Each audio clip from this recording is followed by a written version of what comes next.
This is the Talkin Bout the Hoosiers podcast, presented by HoosierIllustrated.com. Hello, ladies and gentlemen, and welcome to episode 17. Yes, we've done 17 episodes now of the Talk About the Hoosiers podcast, presented by HoosierIllustrated.com. We have a full show today.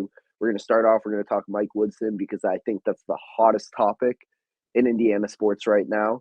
And then later, we're going to get into some Indiana high school basketball sectionals, some recruiting updates surrounding Indiana basketball. We've really a full show today. I'm joined by my co-host, Kyler Staley. I'm Drew Rosenberg. Kyler, how are you? How are you doing? Good. It's been 3-4 weeks since we've recorded an episode. Been a little busy, but honestly, there was just a constant theme. I felt like for about 4 straight games for Indiana. And, they went on that 4-game losing skid. Same old mistakes, same old problems that this Indiana team's had all season. And there wasn't really a whole lot to talk about. But as that was going on, I felt like there was a lot of especially you touched on it, Mike Woodson. A lot of that was just growing and growing and growing. And I just felt like, it was time for us to hop on a podcast and get this done. So no Alec today. I know he's got a new dog and everything. His name's Tuck. So he's dealing with him and everything right now. So hopefully we can have him back in the next podcast and stuff. So, but yeah, let's get started. I'm excited to talk about some Indiana basketball right now. Yeah, I think we got to start with the first thing. Indiana snapped the 4-game losing streak you talked about, beat Wisconsin. Khalil Ware was just doing Khalil Ware things. I think 27 points, 11 rebounds, career high, 5 blocks, 11 for 12 from the field, just all-around dominant performance. Saw now he's being projected as a lottery draft pick in the NBA. He's kind of been around that late lottery to low 20s projection pretty consistently, and it seems like that's like the spot he will likely fall in when the draft happens in June. But he's kind of been that like one consistent bright spot of this team this year. Yeah, I mean, consistently, yes, he has been. There have been a few games where maybe he, hasn't shown up. His motor's been, lacking a little bit. That was obviously a big thing when he came over to Indiana, the motor talk and stuff. But overall, I mean, his motor's been fantastic this season, I think. And you can make a strong argument with him and Malik Renew as far as consistent production and stuff. And as of late, McKenzie and Baco, everything. But, like you said, Khalil Ware had a phenomenal game against Wisconsin. The big thing was, when Indiana played Wisconsin the first time, Khalil Ware was not available. So that was obviously a big piece for them that they needed to have back. And obviously, Wisconsin didn't know what to expect with Khalil. And just Khalil's presence on the floor, especially on the defensive end, guys can score on him. There's ways that they can score on him. But just the fact that, you shoot floaters, you kind of come in and you want to kind of score over him. It's just really hard. The way he deflects and the way he just changes the shot and just kind of, gets the offensive player when it's around the paint just to get him, kind of, out of his groove and stuff. I mean, that's just such a big advantage with Indiana and stuff. So you talked about it. He is projected right now in the lottery. There was one that we wrote about, I think it was the Bleacher Report, their latest mock draft had him at number 14. Which is big. If he can continue that type of production like he had against Wisconsin the rest of the year, I think he is going to be in that lottery pick. So he is a modern day NBA big in a lot of ways. He can stretch the floor, defend. He's got the length, he's got the athleticism with it. So, but yeah, he's been a constant force for Indiana this whole season and everything. So, just goes to show you, Mike Woodson's done a phenomenal job of, just kind of getting the bigs when you look at Trace Jackson Davis and you look at Malik Renew, getting the best out of them. So he's done a fantastic job with that. But, Khalil Ware, Indiana's very, very lucky to have him in a lot of ways. So, hopefully he can continue this play, the rest of the season. Yeah, some would even say Khalil Ware had Assembly Hall on fire against Wisconsin. Yeah. Yeah, what was up with that, Drew? You were there, right? Yeah, I was there. It was one of the weirdest things I think I've ever experienced at a sporting event, not just at Assembly Hall. I mean, kind of heard the firearms going off. They stopped for a second, then started right back up. And you kind of heard it was coming from the balcony, but no one really knew what was going on. And then eventually stop play, players clear the floor, and you're just hearing boatloads of misinformation. I got roasted on Twitter because I got told by 4 or 5 different people it was a tornado warning. And that was what was going on. But then you'd think, why are they evacuating outside? You'd think Assembly Hall, like from blanking who said it. I think it might have been Ken Bykoff said to me, the tunnel between Cook Hall and Assembly Hall is the safest place in Bloomington during a tornado. So if it's so then why are we all evacuating? So no one knows what's going on. The whole stadium's evacuating. And then eventually we get the email like, hey, go to the press room. And we find out someone pulled the fire alarm or something like that. They get it back, let everyone back in. But at that point, probably half the crowd had just said, you know what, screw it, let's go home. Wisconsin was on a 9-2 run, had tied the game for the first time since like the opening minutes of the game. And as Greg Gard said, it was a hell of a timeout from the Indiana basketball there. As Indiana, I'll be honest, I don't think Indiana wins that game if not for the fire alarm. If the way momentum had been trickling towards Wisconsin and you get a huge break like that, and then Indiana came out, played hard out those final 10 minutes and pulled it out. And props to those who stayed, because Assembly Hall still felt like Assembly Hall, even with half the crowd gone. It was still very loud. The lower bowl was, completely mixed between students, fans. Like, it was a free-for-all. Let's just go wherever at that point, and it was hectic. Yeah, and two things there. One, like you just touched on it, credit to the Indiana fans that actually came back in there and watched the rest of the game. Now, I can understand if it was a very long time and, you were waiting over an hour or so to get back in. I can understand you leaving at that point, but, that just shows you, I think that shows where the real fans are when it comes to that type of scenario. It doesn't matter. You paid your ticket, you're going to go watch those guys, and I think they deserve that attention, even if they are not playing the best this year. I think they deserve that support and everything. So credit to them. I did see Anthony Leal kind of said something along those lines via a tweet or something like that, where, credit to a lot of the Indiana fans that actually showed up and everything. So, good props for them that actually came back, to watch those final 10 minutes of the game. And they saw a really good final 10 minutes as well. Yeah. So, and then two, the Greg Gard situation, you would hope that's tongue in cheek what he's saying with that, but with Greg Gard's personality, you don't know if he's being, funny or he's being serious with that. So I hope that he was tongue in cheeking it, or if else not, like that's a lame excuse for him. But just funny to see him kind of mention that. And, Mike Woodson also talked about how he had never really experienced that as a player or a coach and stuff. So that would be really weird. It's just kind of like, I feel like this happens a lot in football or baseball. Those guys, have a game plan and everything, lightning strikes or something like that, and they have to go back in, do the storms and stuff. Basketball, you really don't experience anything like that. So glad everything was okay, though, and everything. So it sounds like everybody was safe and everything. So just glad everything smoothed out, and, Indiana got the win there. Yeah, exactly. It was definitely one of the weirder things I've seen covering, watching, just being in attendance for a basketball game. I'm trying to think of things I can compare it to, I guess, like when COVID kind of shut down the NBA, maybe. Mm-hmm. DeMar Hamlin, kind of that. Like, it was just such a weird situation where, like, you never see, like, an entire 17,000 people evacuate and then have to go right back inside immediately after to finish the game. Yeah. It was super weird, but I think we gotta talk about the elephant in the room. The biggest thing in Indiana sports right now, it's Mike Woodson. Is his job safe? Should he be fired? What's going on recruiting? What's going on? Lost Eric Queen. We're going to touch on that and all the recruiting stuff in a bit. But there is so much I see.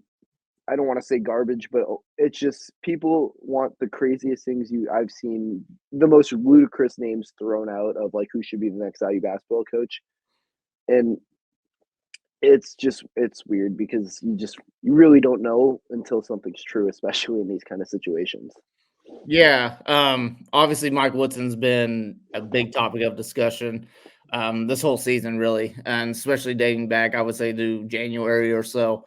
So these last 2 months, he's just been, he's been hammered pretty hard by some of the fan base. I'm not going to say all the fan base because, obviously the ones that, speak louder are heard. So I feel like it's the audience that wants him fired, wants him gone from everything. But look, here's the thing.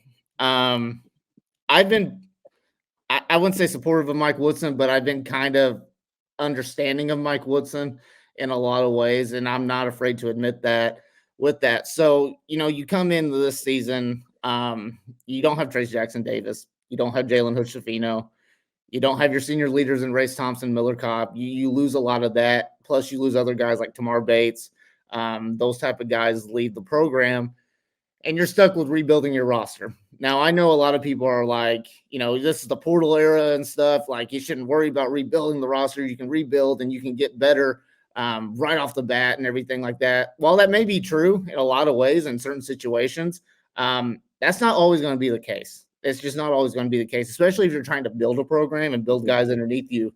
So, Mike Woodson's used the excuse that, we're young and everything. It's not an excuse. You should never use that type of excuse, but it is true in a lot of ways. This team is really, really young. He says something along the lines, I forget what game it was. It might have been the Wisconsin game or a Zoom call or something like that, where he said, Trey Galloway, Xavier Johnson, who are the only two players that have played extended minutes in Mike Woodson's system for the past 3 years. And Xavier Johnson's missed over half of the season with the injury and, obviously a lot of stuff that's been going on with him. So you really have Trey Galloway, and then you like, well, look, what about Malik Renew? I mean, that he got minutes last year, but he didn't get extended minutes. He's playing behind Trace Jackson Davis and Race Thompson. That was hard to do and stuff. So this team's just been trying to figure it out a lot of ways. And obviously that kind of, the youth right there kind of doesn't really make them all that competitive in a lot of ways because they're still trying to figure it out. They don't want to do the wrong things. They just have a lot of pressure on them and everything. Yeah. And you especially look at Trey Galloway, who has just a ton of pressure on him this season. Gabe Cubs, he's been playing alongside with him most of the season. He's super young. You got CJ Gunn, who comes in very call it is what it is. He is inconsistent in a lot of ways, but, he's still trying to figure out things too, because he just didn't get minutes his freshman year all that much. And, he's just trying to figure it out, even though he's got tons of potential, I feel like. And obviously we know Xavier Johnson, who they expect to be the head of the snake there and everything. But back to Mike Woodson, everyone's they're frustrated right now. Yeah. And it's totally understandable. This team has a lot of talent on the floor, but obviously the roster wasn't constructed, and that is constructed well, and that is totally his fault. There's nobody else's fault there, but it is him. He built this roster, and it is what it is right now. And he knew what he was getting into. Obviously, he didn't know Xavier Johnson was going to be hurt or anything like that, but he knew what he was getting into with the majority of this roster. It's not a good roster with great shot making, obviously. It's a very old school roster with two bigs. It's just not a formula of success anymore that he's built. And it's really disappointing when you look at what he said in the past before this season and everything. He wants to play more modern style. I remember when they got beat by Miami, he talked about how he had never really played through a center and Trace Jackson Davis before, and it sounded like he was more excited to kind of show his system and stuff and what he can do. But it was right back to square one, and honestly, it may be a little even worse than what it was last year. It is easily worse than what it is last year. There's no maybe with it. So, it's frustrating times for the Indiana fan base. I get it and everything, but I think Mike Woodson, at the end of the day, I wouldn't say earned, but he deserves the right to try to fix this. He cleaned up a lot of mess with, the Archie Miller era. Got him back to the NCAA tournament. He's recruiting some high-level talent. He's bringing those guys in, and he's developing a lot of guys that have come in through the program. Trace Jackson Davis, Jalen Hood-Schifino, Renew, and obviously Khalil Ware that we talked about a little bit earlier. But I think he needs to take this season as a learning season. He's got to attack the portal extremely, extremely hard. April's going to be the biggest month of the season for this Indiana team as far as long-term potential. Got to fix the guard spots, got to get shooting.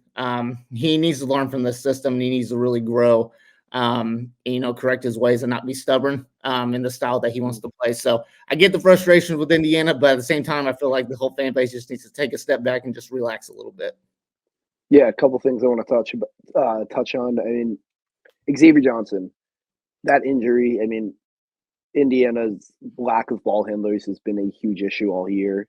Gabe Cupps is a freshman who probably, truth is, Gabe Cupps, I think he's going to be a very, very good player, but he probably should not be starting or playing as much as he is for a Power 5 program that's, we talk about, wants to win at the highest levels. Yep. True. Gabe Cupps has a long way to go, but he's a very talented player. It's no knock on Gabe Cupps. Most guys, when they step foot as freshmen at 17, 18, 19 years old on college campus, they aren't ready to play.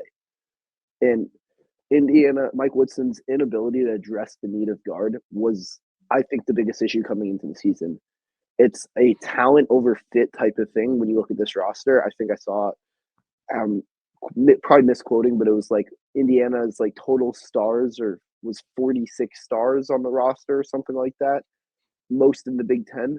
But that doesn't matter if it doesn't fit together. You have all this talent. You have all these 5 stars, 3-star. Who gives a crap? I would love to see him take a note out of the Kurt Cignetti playbook of fit over talent. Cignetti said pretty much point blank, he doesn't really care about stars whatsoever. He wants good guys that fit the program and fit what he's trying to do. And I think Woodson kind of needs to take a play out of that. It's something we've seen Matt Painter do. How many 5 stars is Purdue really bringing in each year? It's not many. Zach Edey was not a 5-star.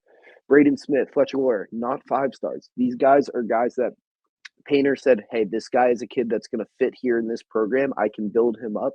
And look at the success Purdue has had over the last 15 years with Painter. It's something Indiana needs to, I guess, look at. I mean, it's great to get these 5-star talents. Like Mackenzie Mbako is a great player, but he's been playing out of position all year. It's no secret. Mackenzie Mbako is probably more naturally a power forward or a 4 in most systems, but he's been playing 3 all year, which means he's defending smaller guards, and he's had issues on that end of the floor when he's defending a much quicker guard. It just doesn't work. And the 2 big system we talked about at Woodson when he took the jobs really emphasized he wants to shoot the 3-ball, play modern basketball. And those first 2 years, Indiana had success, made the tournament, won a tournament game, was a 4 seed last year. And with that, I still was like, yeah, this is not how Woodson wants to play. And I thought this year would be the year Indiana really did that. But Woodson in the portal, Khalil Ware was an incredible addition. Mackenzie Mbako, a late recruit, another incredible addition.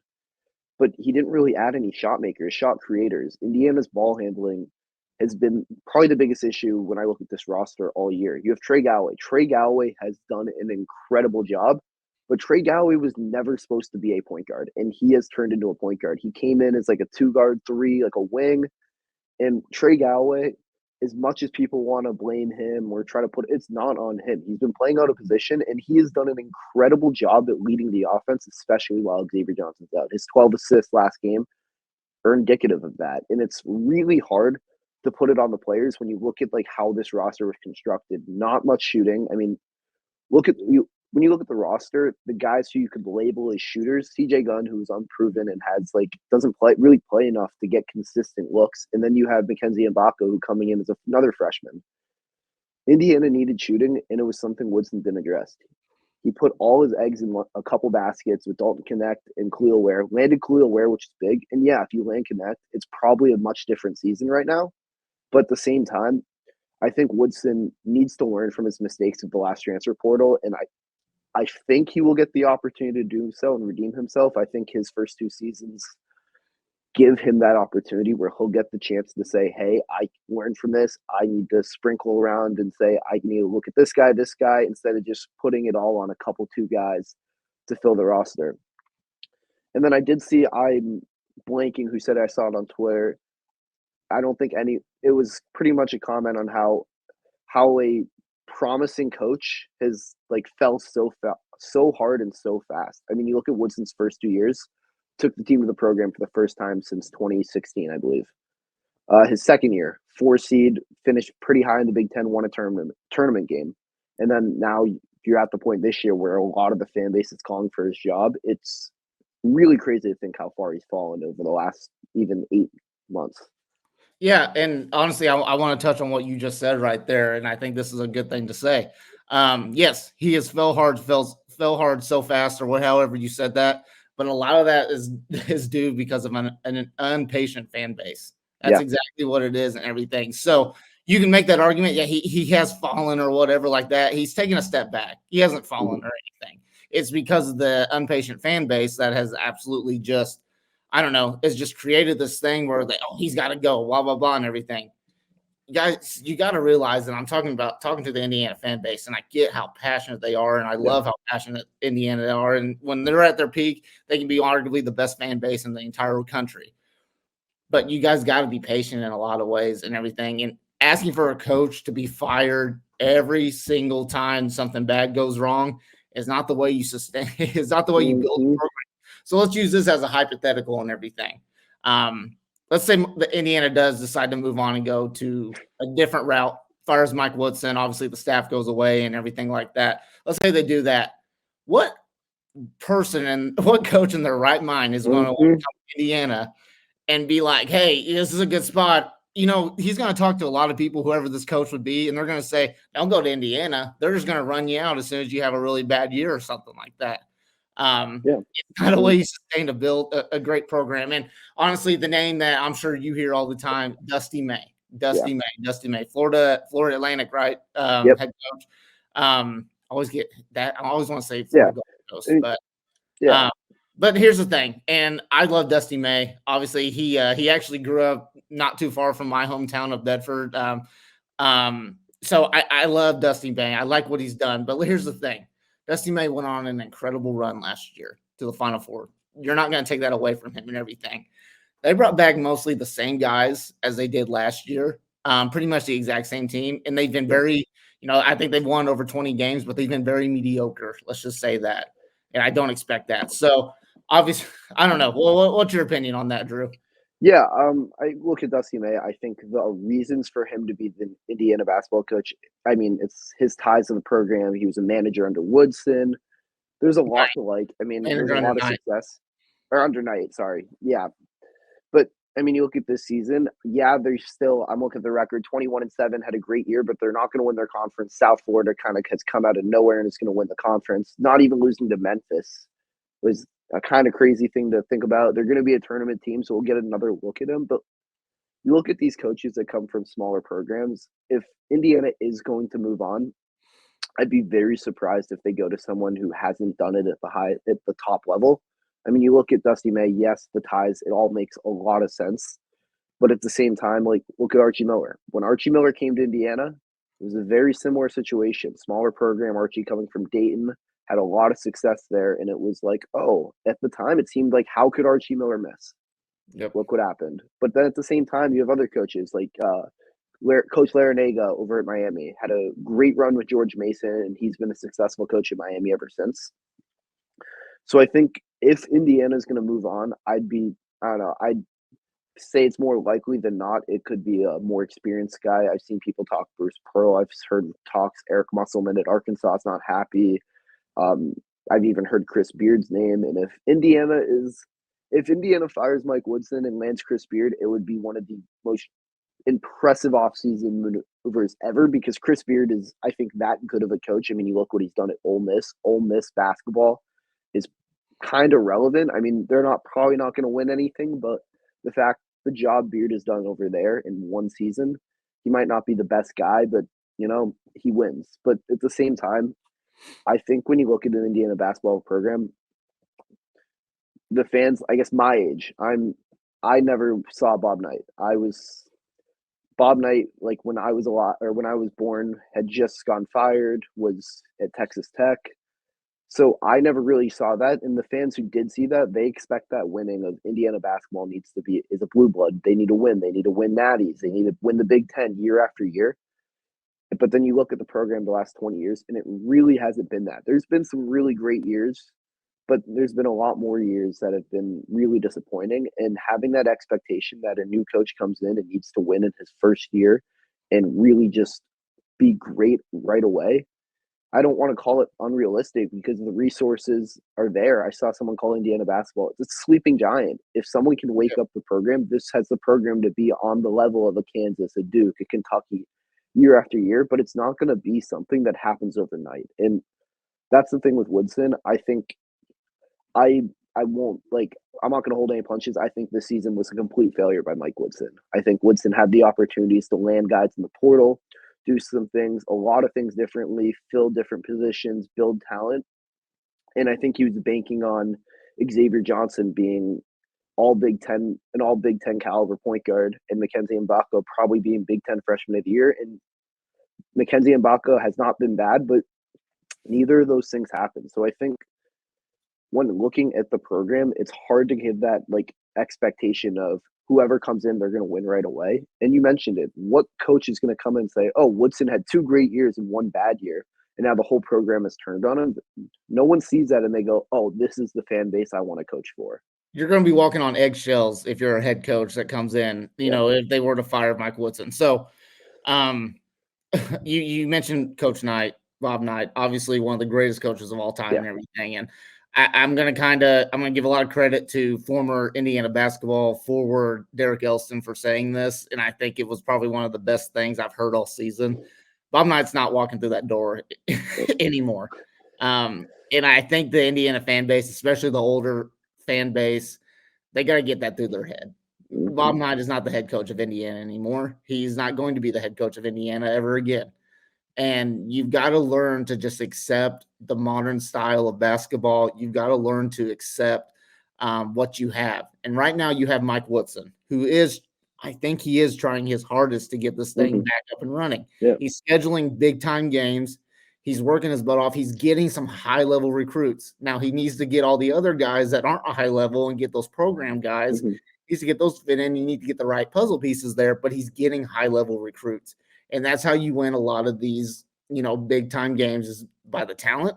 A lot of times they say it's the Jimmy and Joes, not X's and O's. In college basketball, it is, but you've got to have really, really good just talent on the floor, and you got to have guys that fit the puzzle, and you got to find the right pieces.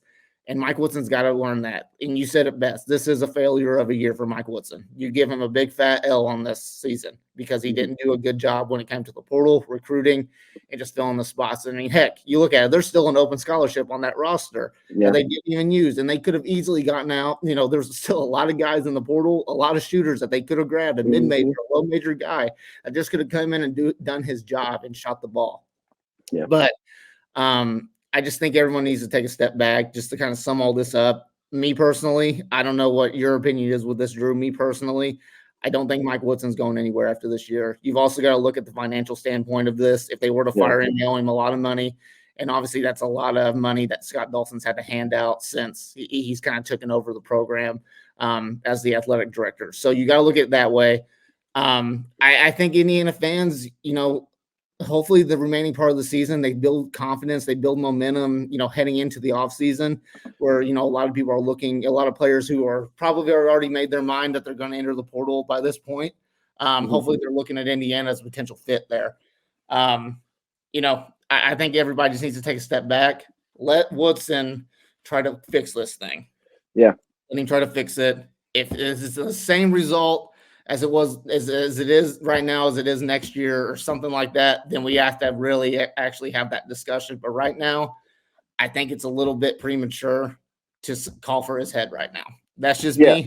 I know a lot of people I have a personal opinion with that, but I don't know, Drew, you feel the same or no? Yeah, I mean, I lean towards I think Woodson will return. I'm not sure if Woodson's the answer. I'm going to be honest. He's going to have to prove in the portal this offseason and prove that he can be the guy. But I'm not sure, But the one thing I will say is I think it's more likely than not Woodson will be back. But if you asked me a month ago, even knowing the season was probably over at that point too, I would have said, yes, Woodson is back for sure. Now, I'd probably say 65, 70% chance he's back. It's definitely dropping and moving the other way. I think the way Indiana finishes this season will have a big effect on if Woodson's brought back. I believe I saw according to the Indy Star, the buyout is $12.6 million if he's fired. That's a lot of money. April 1st on this year, but at the same time, it's a lot of money. But look what they just paid Tom Allen. Look what they paid Archie Miller 4 years ago.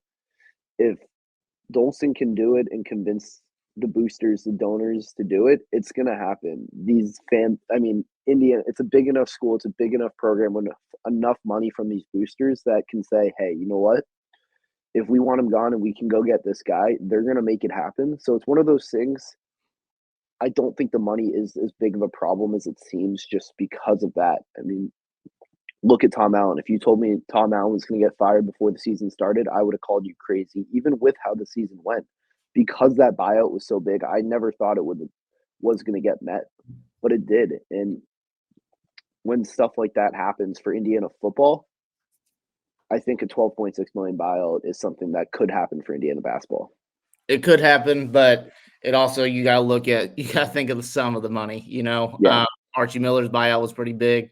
Tom Allen's is obviously pretty big, and then you would throw in Mike Woodson if all that happened. And then you've also, I mean, looking back, I'm sure Tom Crean, I don't know exactly what it was. I'm sure his was pretty big back in the day. So whatever his buyout was, but there's a lot of frustrated fans, and we said this multiple times throughout this, 30 minutes into this podcast right now. And I get it. It's very, very frustrating, but I think as long as Scott Dawson, Mike Woodson get on the same page, which, I mean, there's no reason that they're not on the same page, but, when it comes to the offseason, get on the same page, have Scott Dawson listen to Mike Woodson, figure out how we're going to fix this thing, fix it in a hurry, have a much better season next year.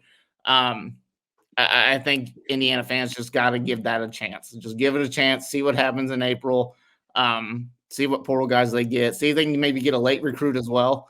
There's always going to be a late spring, recruit, decommit, all those type of things. So you just got to see what happens. So I think Mike Woodson's safe for right now. And honestly, I probably wouldn't say he's safe if they would have lost out these remaining games, but the Wisconsin win was very, very big to stop bleeding. It was a very big Band-Aid right now. They need to win a couple more games the rest of the season. I think they really need to win a road game.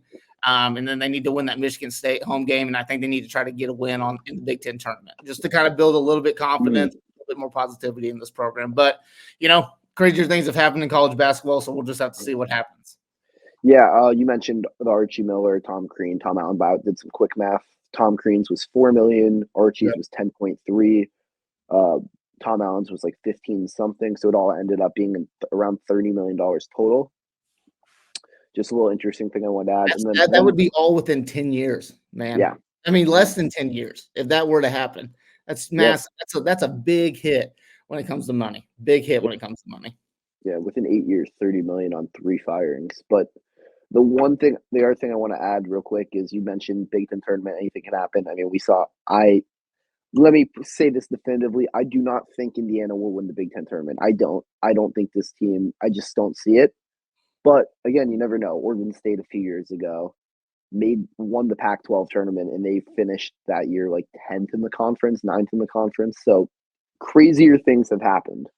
But I think we got to talk about, I guess, the elephant in the room, or not even elephant in the room. We've been talking about it all day. We kind of hinted at it, recruiting, Indiana high school sectionals right now. You've been covering it. You've been boots on the ground. I think you watched a really good game yesterday, Greenfield Central. Yep. I'm going to hand it over to you, Kyler, because you're the expert. You're the recruiting analyst. Yeah. So you kind of touched on a little bit. A lot of angry fans, and this continues on this is a good transition into this recruiting update that we were going to do, and the Mike Woodson talk. A lot of angry fans last night. I would say two very big, two key Indiana basketball targets in the 2025 class. So they're juniors right now. Played last night in sectionals. Trent Sisley, who everyone knows, and then Braylon Mullins, who's really kind of really broken out as of late, and he's really starting to make a name for himself as a key target for Indiana. Not one member of the Indiana basketball coaching staff was at either game. And then you looked at someone like Micah Shrewsbury who was at Greenfield Central alongside with me. And then there was an Iowa assistant as well. And then Matt Painter went all the way down from West Lafayette to Santa Claus, Indiana, which all my Indiana, geography guys, know that that's a long drive from that area. So Matt Painter was there to watch Sisley. Mike Woodson, the Indiana basketball staff, nowhere to be found. Now, obviously, we don't really know what was going on. It could have been something that was totally way over our heads with that. But everyone's got to kind of relax there. It's not uncommon. What about the times where Mike Woodson and Brian Walsh have went and watched Sisley, and then you look at the other side, Matt Painter's not there. I'm sure it's the exact same thing with the Purdue fan base. Why isn't Matt Painter there? Blah, blah, blah, blah, blah. Everyone's got to relax. You got to also look at this. They have certain amount of recruiting visits that they can do. So, you kind of got to math it out a little bit. I would fully expect Braylon Mullins and Greenfield Central did win on what was it? We're recording Thursday, so won last night. So they will play on Friday. I would fully expect to see an assistant coach from Indiana there. Fully expect it, or if not this weekend sometime, if Greenfield Central does make it to the sectional championship on Saturday. Trent Sisley, just a little update there. Him and Heritage Hills did lose. unfortunately. So their season is over with. Trent Sisley's season's over with. Goes into the offseason, and now AAU will be kind of his main focus, moving forward. But and then you've also got another guy that I want to mention, Xavier Robinson, who plays for Lawrence North, same high school as CJ Gunn. Played, those guys play on Friday as well. They play against a really good Christmas Addicts team.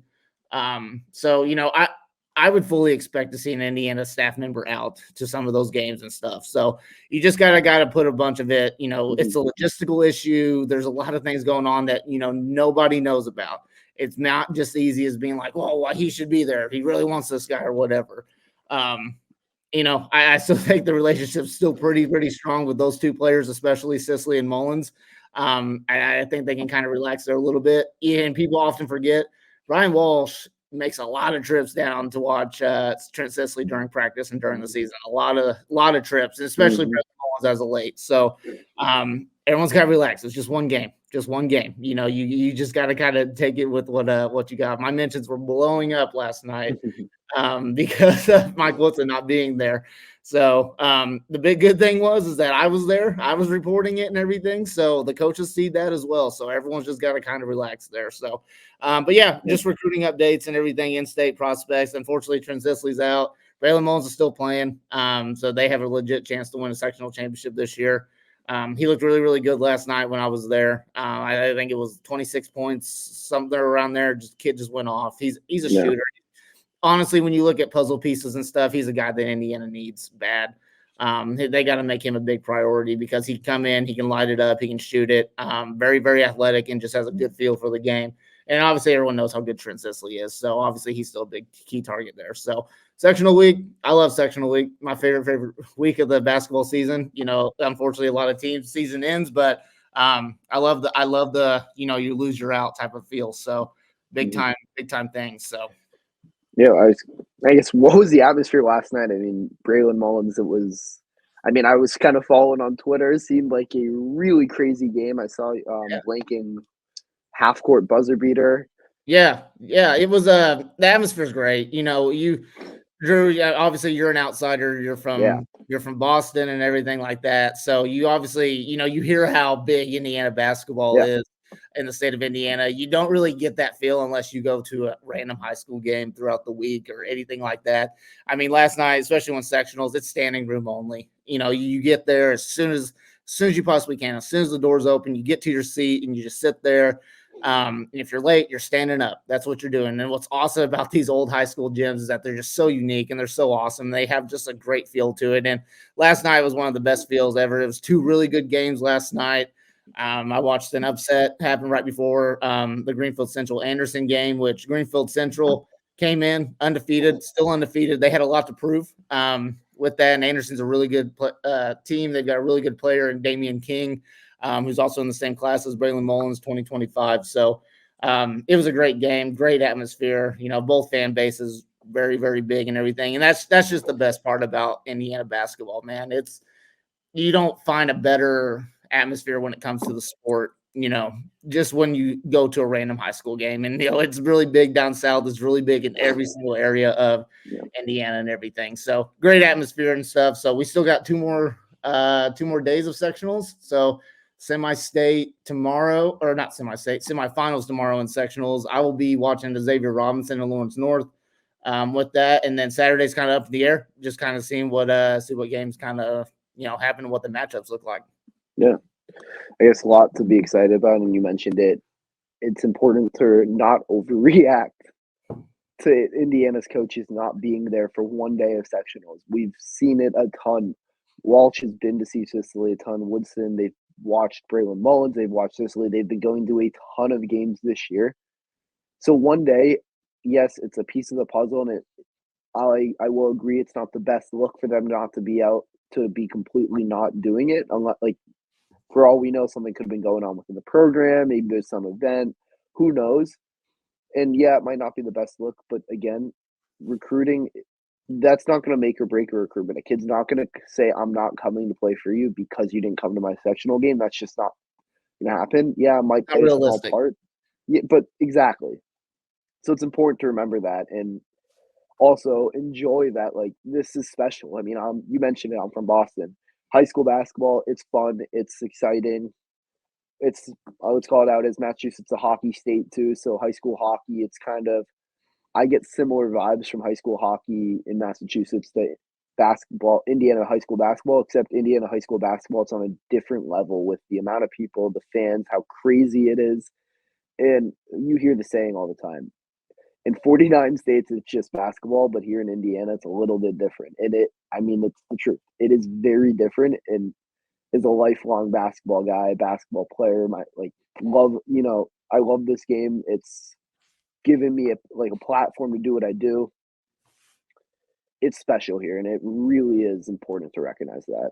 Absolutely is. And I think with that, we should move to a guy that was, out of state, that Indiana was recruiting pretty hard. We'll talk about quickly. By this point in time, it's been probably around a week or so since it was announced Derek Queen, 2024 5-star center, Derek Queen, teammate of Liam McNeely at Montverde Academy, decided his commitment finally came to an end, and he committed to Maryland. And I gotta say, from a guy that followed that commitment throughout, for the past 2 or 3 years, it's been a long process, and it finally came to an end. It was just kind of at the point where you needed it. It just needed to end. Yeah. Especially because the season's almost over and stuff. But he elected to go home to Maryland. He is from that kind of DMV area and stuff. So the commitment to Maryland makes a lot of sense for him in that kind of aspect. So we'll talk about it here briefly, and we've kind of mentioned it a lot when we talked about Mike Woodson and his system and stuff. Me personally, I think it's kind of a blessing in disguise in a lot of ways. Derek Queen didn't commit. So, and I easily want to plug Alex's article on HoosierIllustrated.com that he wrote about it. So a lot of what he said in that article, I'm going to kind of repeat with it. Very, very good article. But so let's kind of hypothetically look at it. Derek Queen commits to Indiana. Malik Renew is obviously probably going to come back next year unless something crazy happens with that. Indiana would be forced to play another two big system. Would be forced to it. Derek Queen's the type of kid that he's going to come, he wants to play right away. And that's probably what he's going to do at Maryland. He's going to get right away starting minutes and stuff like that. Indiana's got to go away from that two big system. Absolutely have to go away from that two big system. And I think, when you look at it, Derek Queen not going to Indiana, I think there's a good chance that we start to see a more modern style lineup. You're going to look at Malik Renew. He's going to play the 5. Hopefully Mike Woodson can put Mackenzie Mbako, if he does come back, put him at the 4. I think Liam McNeely will come in and start right away. He's that type of player that will make an instant impact, with his shooting and ability to defend the perimeter and everything like that. Then obviously the guard situation, you just figure out kind of what's with that. But, big time, I think it's a blessing in disguise. Hopefully it forces Mike Woodson's hands to kind of play more modern style, get out of that stubbornness of a too big lineup. And just, fix things. So it sucks to lose if you're an Indiana fan. It sucks to lose a talented player like Derek Queen. I'm sure Liam McNeely is I wouldn't say upset, but I'm sure he's wishing that his best buddy would come join him in Bloomington, but it's just not going to happen. And realistically, you're looking at this. Indiana will probably have a one-man recruiting class going in next season unless they get a guy that decommits, at the last second or so. Yeah, it is what it is and everything, but I think it's honestly going to be a big, big blessing in disguise. Yeah, I agree. I mean, you mentioned what the roster, I guess, could look like. Ideally, I want to see Malik Renew. Khalil Ware is going to be in the NBA next year. Yes. Malik Renew playing center along with Mbako at the 4. Ideally, Liam McNeely to 3, and then assuming Trey Galloway comes back, Galloway will be one of the guards, not the point guard, because we both know Trey Galloway is not a natural point guard. And then ideally, you're bringing in someone in the portal. Gabe Cupps could be that guy, but the truth is, Gabe Cupps should not. You don't want to put all your eggs on Gabe. Yeah. No, don't do it. Yeah, sorry to cut you off there, but don't put all your eggs in one basket. You did that with Xavier Johnson, and you seen what happens. So you got to get a playmaker. You got to get a guard that can just be a playmaker on the floor. And Trey Galloway can be that secondary ball handler. He did it really, really well last year at what Jalen Hood-Schifino did really, really well. But that was Jalen Hood-Schifino's show. He ran the show on the ball. You got to get a guy like that to come in and just do that, or else it's going to be another failed season. Yeah, when I look at the roster, I mean, Woodson could have 6-7 spots to fill in the portal. Trey Galloway, don't really know if he's going to come back. It's not really a definitive situation, but assuming Galloway, Malik Renew, Mackenzie Mbako, Wheel, and Gabe Cupps all return, you add Liam McNeely, that's 6 guys, and you have a lot you can do. Anthony Walker, Xavier Johnson for sure gone. Caleb Banks, with the way his minutes have kind of just decreased and he's fallen out of the rotation, I'd be very surprised if he returns. Peyton Sparks, really don't know. Peyton Sparks has to return. Yeah, he's going to be. Yeah, he's going to be sitting somewhere. And honestly, Peyton Sparks isn't going anywhere. He's at his school, so yeah, he loves it. I mean, I remember I asked him. I think in the institutional media day, I asked him what it was like, and he was just talking about a dream come true. Yeah. CJ Gunn's one that will be very interesting to watch. Where if CJ Gunn enters the portal or if he stays. Yeah. Ideally, this next portal, it's going to be big. Indiana probably needs like a power forward or a power forward center, like something like that. Yeah. But for the most part, it's guards. It's guards. Ideally, I'd hope to see Woodson land at least 2 guards who can shoot the ball and at least one that can create his own shot off the dribble. There was a lot of talk about Caleb Love this offseason. And yeah, I was not the biggest Caleb Love fan, but Indiana really could have used a player like him, even if he's not efficient, just someone who can create his own shot off the dribble. It's just something Indiana has not had all year. There isn't a single player on this roster that I look at and say, if I give you the ball out in the wing and I need a bucket at the end of the game, that I can go give it to you. I can give it to you and you're going to go make a play. Indiana had Jalen Hood-Schifino last year, and a lot of people talk about Trey Jackson-Davis covering up a lot of weaknesses.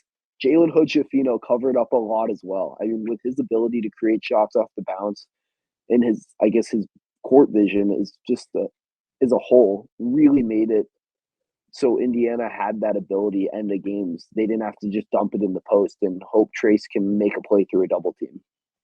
Absolutely. And, we've been hammered on it a little bit. We've hammered on it a lot, but you got to fill out the guard spots when it comes to the portal. And I think what you said with the guys that you the whole roster that you kind of let off, I think that's pretty spot on. CJ Gunn's a guy. I'm a big CJ Gunn guy, big supporter of CJ. People that follow me on Twitter can see that and everything. But CJ Gunn's a guy that I really hope will return to Indiana. I think he's still got a lot of potential in him and stuff, and the kid just works. He's a good workhorse, and he wants to get better. And he's got a lot of confidence in him. He does. He really does have a lot of confidence in him when he can get his shot going and stuff. And he can be a guy that can create on the ball, just a little bit more developing. That's all he needs and stuff. And he could be that guy. So a lot of big things, coming into the portal and stuff. But hey, we still got at least 4 games at least, including the Big Ten tournament game. Whoever Indiana plays or whatever seed they get, got 4 games left. Big 4 games. Obviously, these 4 games really aren't going to determine if you make the NCAA tournament or not. That's kind of out the window. But it's going to determine seeding in the Big Ten tournament. That's a big thing right there. You don't want to be the first 4 there in that and play on the Wednesday slate or whatever. Don't want to do that. But Indiana's got to prove something these last 4 games. They got to be competitive, just like they were against Wisconsin. And I will say against Penn State as well. They were very, very competitive, even though they did lose that game. That game is still within reach for a full 40 minutes with them. Got to build momentum going into the offseason. Got to show something that the Indiana fan base can get kind of happy about and, positivity about. And just see what you got. Let Mike Woodson see what he's got coming into next year. And see what he can kind of build on and everything. So start running some lineups where you see Mackenzie Mbako at the 4. I think he needs to do that as well. Anthony Walker still needs to play and everything. Peyton Sparks, he's really not going to provide anything at this point. So I want to see more of Mackenzie Mbako at the 4. I want to see more of CJ Gunn, see what he's got on the floor. I want him to play extended minutes. And obviously, I think a big thing here is too, other than senior night, I think you need to keep starting Gabe Cupps. Keep bringing X off the bench just to get him more experience, in that type of realm. So, because Gabe Cupps will eventually be that starting point guard for Indiana. So, build momentum, prove your worth a little bit if you're Mike Woodson. This is a good time to do it. Yeah, you mentioned it. Last 3 games starts Sunday, road game against Maryland before travel to Minnesota, senior night Michigan State, and then Big Ten tournament. We'll have, I guess, all the coverage you could need on the HoosierIllustrated.com website, everything you can want. Make sure you're looking at the Autograph app because HoosierIllustrated.com, all our stuff is there. always, for all things IU athletics, follow Indiana_FRN on Twitter, Facebook, looking at the HoosierIllustrated.com website. Make sure you're subscribed on both YouTube and Spotify to Hoosier Illustrated, because we have everything from press conferences, our post-game wrap-ups, highlight videos, anything you could imagine. And if you love Indiana basketball, HoosierIllustrated.com is the place for you. As always, thank you for tuning in to the Talking About the Hoosiers podcast. We'll be back soon.